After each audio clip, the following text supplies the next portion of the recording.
Welcome back to Breeze TV. I'm Colby Johnson, and let's now head out to the Ice House where Caitlyn Read is speaking to one of our reporters. Get ready, and we're ready for questions. Go. Go, go, go, go. Go. Go. All right, so Caitlyn, can you tell us what was the breaking point today? Sure. The university observed a very sharp uptick in the number of positive cases of COVID-19 in our student body. We watched numbers roll in from over the weekend, specifically our number of self-reports. That uptick in numbers, coupled with the fact that we were getting really concerned about our ability to isolate and quarantine students locally who needed it, we became concerned about that capacity. Those two factors combined led us to make the announcement today to transition to online learning for at least the next 4 weeks. Right. And I know Alger was the one who sent out that email earlier, but do you know why he isn't here to comment now? He wasn't asked to be. Okay. All right, thank you. And when was the call made before this email went out? So senior leadership, in partnership with our university medical experts, met early this morning. We meet every morning to review the data in depth, to hear the recommendations of our medical folks. The decision was made, like I said, this morning, just based on review of the data over what we saw yesterday and over the weekend. And is there any concern about on-campus residents going home and spreading the virus to their families and home communities once they get back home?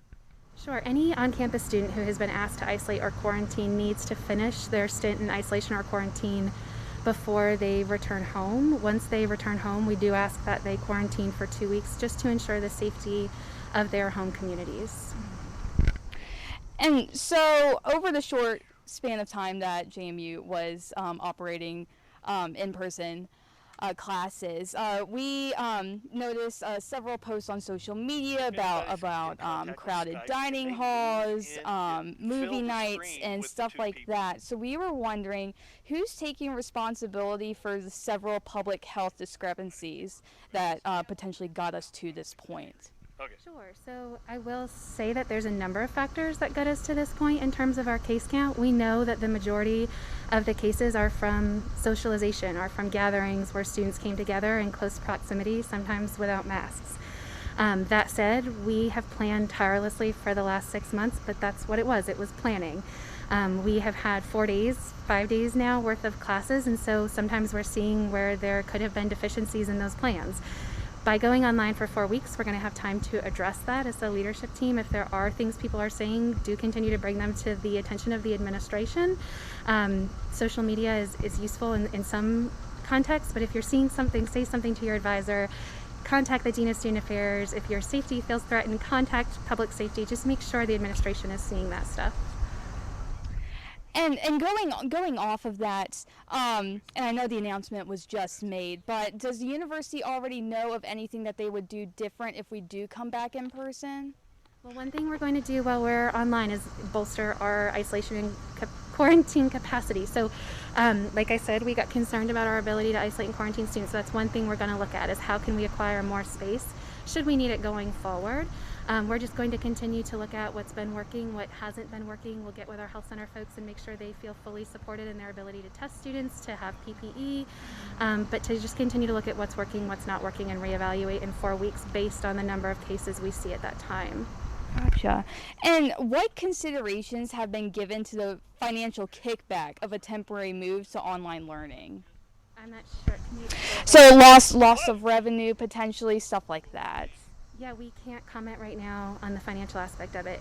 It's unknown to us at this time what the impact on our families will be, what the impact on the university will be. The decision went out hours ago, so as soon as we have any clarification for our families on what that will look like, we'll be in touch. And is there anything else you would like to add at this time? No, I just want to make the general observation that the majority of our students were adhering to guidelines. We saw so many students on campus that were doing all the right things, mask wearing and distancing, and we just really appreciate those students. This was a really hard announcement for us to make. There are so many of us who are rooting so hard for in-person instruction, who have worked so tirelessly, and we know that it's our students' preference largely too. And so, the unfortunate thing about this disease is it just takes a couple of people making bad decisions, and that can inhibit a really fast viral spread. So we love our students, we're proud of them, and we're going to get through this together. Thank you so much for your time, Caitlyn. Back to the studio.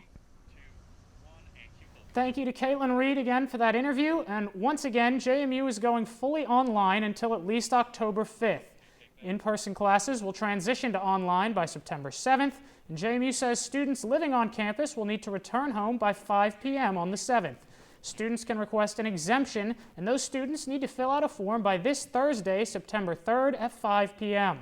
The university says it will be in touch with students by September 25th about what the rest of the semester holds. Residents are asked to return home unless they seek an exemption to stay, and students who have been in isolation or quarantine are advised to finish their prescribed time in Harrisonburg.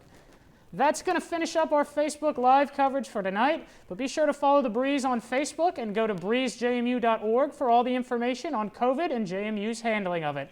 Thank you for joining me tonight. I'm Colby Johnson, and I'll see you guys on Friday.